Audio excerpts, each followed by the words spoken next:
bağlarımın devrini bilir hem nilden taparına ön adamın ömrünü. O dünyasın yatlayanlar, o dünyasın yatlayanlar dinler o tüyür bevrünü. Çanağlar bulup bulun bu sözümüz doğru mu? Meymanına hürmet koyan kadim kıyılar hani.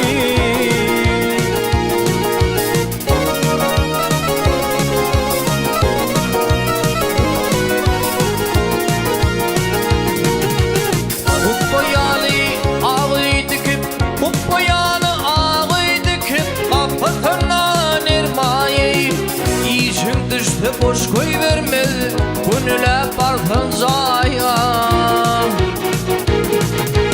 O dünyada iyi harzın olur belten garip gedayıma. İşin oğup avrayın artır kulluk etsen Hudaya. Ahiret işan molunur kar akılır hane.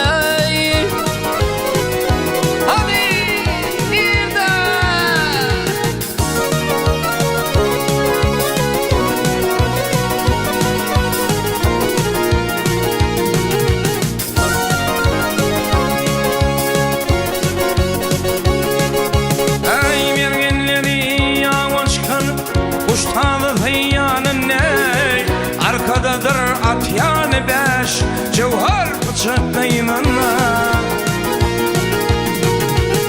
Kıyın eline hile çıkar el kuşatan şağın ne. Bu elin şartlık devranı bana kuranlar hani. Gepe çıkıp lele kakan bu poluylar hani.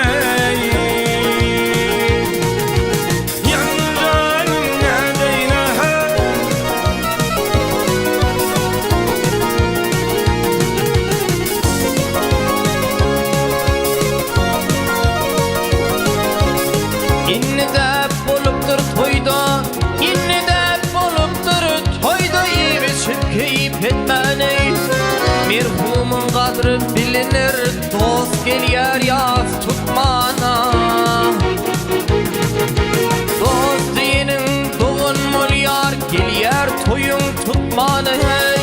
Ay yar şahir bıdatlara akıl gerek yetmene.